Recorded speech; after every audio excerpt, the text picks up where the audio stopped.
I want to just warn people out there because there's a lot of health gurus promoting the Klamath Lake blue-green algae, and we need to be very careful about this.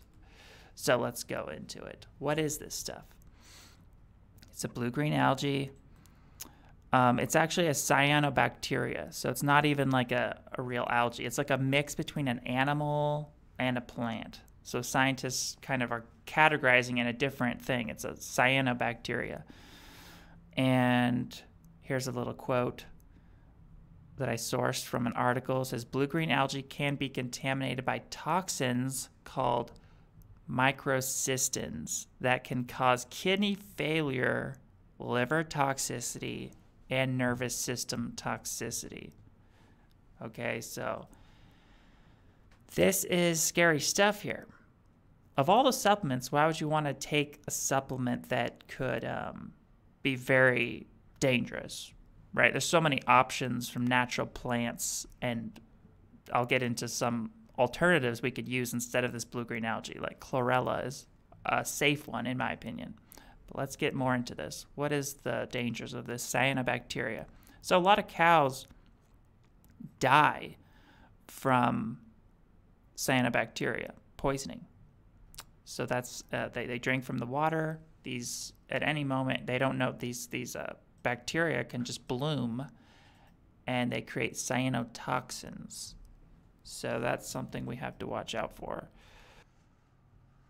Why we should not drink Klamath Lake blue-green algae products. Okay, so microcystine and anotoxin contamination. So these are two things that are normally produced in blue-green algae.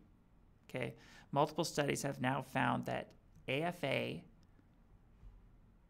blue-green algae sourced from the Klamath Lake, contains potent liver, nervous system, and kidney-damaging toxins such as microcystines, anotoxins, and saxitoxins. Doesn't sound good to me. Okay.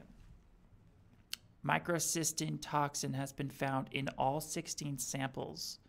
So they were testing products in Germany and Switzerland for these microcystine toxins.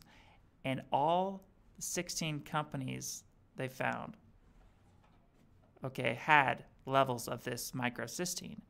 And 10 out of 16 samples exceeded the safety value. And we need to question the safety level of these toxins to begin with. What if they put the safety value, too high, and there's really even much less amounts of this stuff could be severely damaging to your system.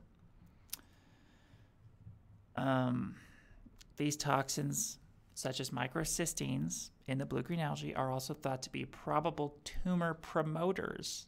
So here we have James Sheridan, who was battling cancer, which is very similar to tumors, with his kidneys. It could have had something to do with this.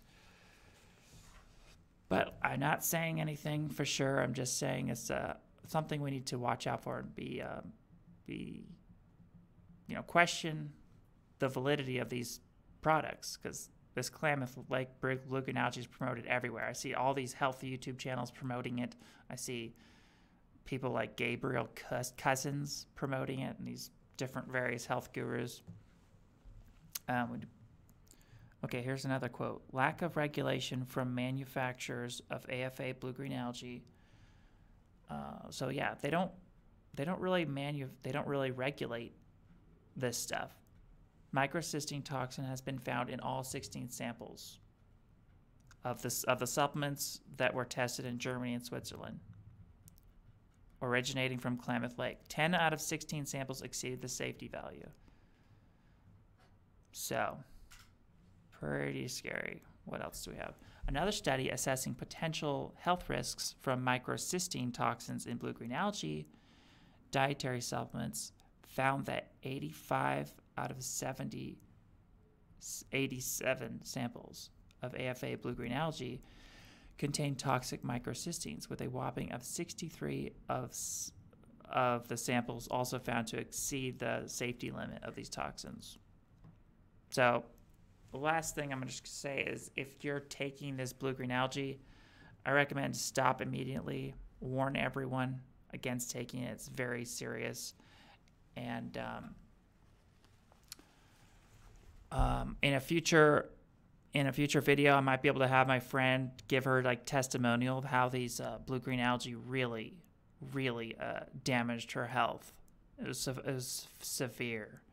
And if you Google it, you'll find other people saying that they've had health problems from taking this blue-green algae. So a great replacement would be chlorella.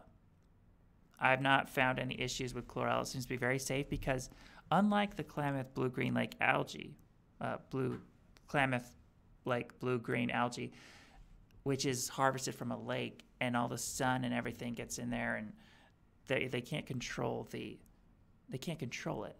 Okay, it's not in a controlled environment, so these toxic cyanobacteria blooms can bloom at any time. But chlorella is grown indoors. There's a lot of places growing it indoors, and it's much safer, and they can control the environment. Plus, chlorella, I don't think the species of chlorella even blooms. It's totally different. So it's like a real plant. It's not a cyanobacteria. It's like a real algae. So they don't even bloom toxic, I don't think, ever.